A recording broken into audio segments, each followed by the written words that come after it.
کارا رو انجام بده.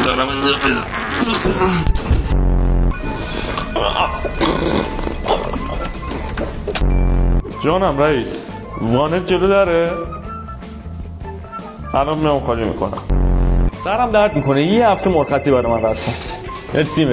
الو، من مرخصی گرفتم، بلیط اوکیه؟ دارم میام سمت خونه. رئیس ارادت بابت دیر کرد مزاحم نشدم، فقط چرا نصفه دادید حقوقمونو؟ الو رد کرد بابا. خوب بارشی زدن وسط ما. اضافه کاری، عید قدیر، حق جذب، دیگه چی؟ ما بقیش هم نوش جونم دیگه. ما رفتیم. یه 10 میلیون تومان وام میخوام. بابا قطع کرد باز. وام کوچیک میخوام، 500 میلیون.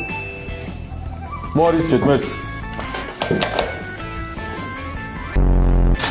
این چیه؟ خاروباره میخوام. آقا زحمت شد. آقا شرکت ورشکستی شده، برو راضی نبودیم.